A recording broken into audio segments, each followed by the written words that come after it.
Today we're doing some red light around the knee and we're also going down my pants. What is this all about?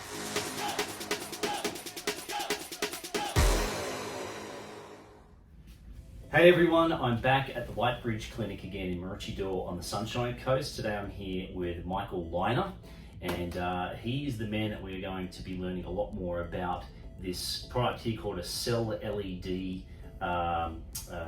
What do you call it? Like a belt? We call them a light therapy belt. Light therapy belt, okay. Yeah. I've been using this now every single night, probably for the last 4 days in a row. Since I've been here. I didn't use it the first couple of days.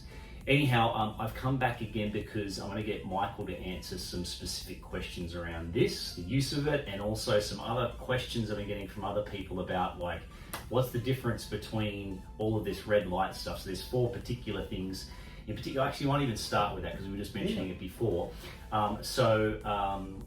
Red light therapy, very sort of broad term, but at the same time we've got lasers, we've got near infrared light, we've also got LEDs, and then red light. So I guess where do they all, like they're all at different frequencies I guess, but like what do they all do? So there's different wavelengths that we look at. It's now broadening even in perspective, going into things like blues and mauves, the combination of red and blue there for the antibacterial, antimicrobial effects. But we've got the primary core ones, which have been the foundation of medical photo biomodulation, which is primarily red and near infrared light. So that's basically in the spectrum of light there, from about 600 nanometers for the red through to about 720, and then beyond that we go from about 720 to around 1400 nanometers. So that's what we typically refer to as the near infrared spectrum. So when you go beyond that, you get what they call far infrared light, which is more like your heat lamps, the far infrared saunas, that sort of thing. So that's a different, similar biochemical or photobiochemical reaction within the body, but it's more enacting on things like heat shock proteins, that sort of thing. Whereas in photobiomodulation, we've got very specific reactions occurring at a cellular level in the mitochondria. So you've got the release of nitric oxide, you've got production of ATP, the increased production of ATP, which is the energy source of your cells.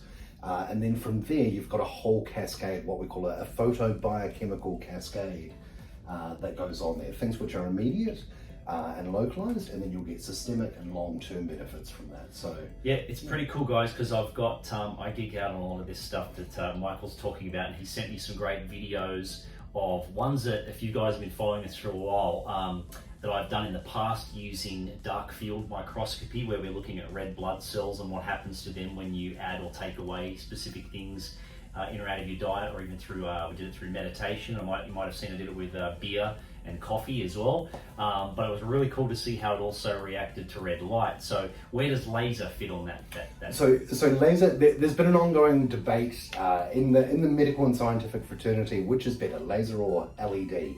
The beauty with laser is it's powerful, it's collimated light, so it's a beam of light as such. So it's a very focused light source. So there is argument that it penetrates deeper into tissue, being in that collimated beam. The research seems to show that LED is very similar in benefits there. There do seem to be anomalies, as we do see for various conditions, for various access. But LEDs, the benefits of that, you don't need a license to use it, it's relatively safe, whereas laser, you need to do a laser safety course. There's typically regulations as far as the application of laser.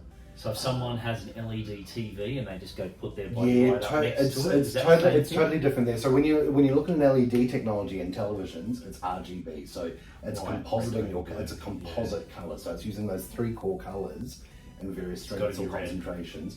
You basically, when you look at the LED or when you look at a laser diode, there is a chemical structure in that which actually gives it that range of light.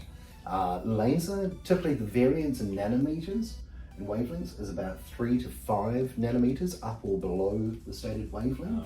LEDs, the ones we use are typically within 5 to 7 nanometers either way. You can get other, devices which may be inferior or otherwise, which can actually be 30 to 60 nanometers outside of that range. So Yeah. So in a nutshell, guys, that's so for the people that want to know all that stuff. There you go with that line.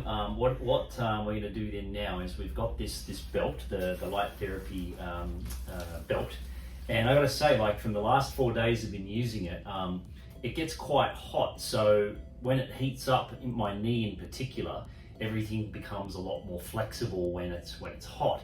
But yeah, I've been able to extend my knee way more than I have in the last 3 weeks in the last 4 days, and I think this has made a pretty huge difference. So Sure. So as you can see, it's the red ones that we can see. You've got these ones in between that look like they're turned off, where you may see a little bit of pink or purpley type color coming from those, and they're what we call near infrared. So the ones closest to the red are 850 nanometers. And then the ones in between those are 940 nanometers. Just quickly, the 940 is closer to the rising peak of absorption for water. So that has a deeper effect on the water component of your body or cell.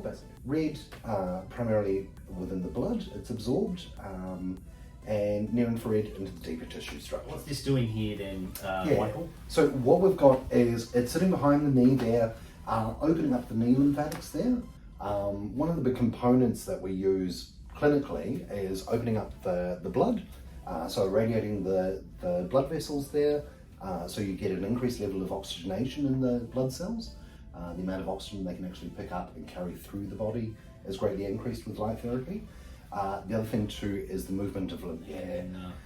So with this particular belt, so we can go to 5 kilohertz, we can go down to 1 kilohertz, and then we get to with this belt, we actually use it on the brain as well. So we've got 40 and 10 hertz. They're the primary pulsing frequencies that a lot of the research has been looking at Parkinson's, cognition.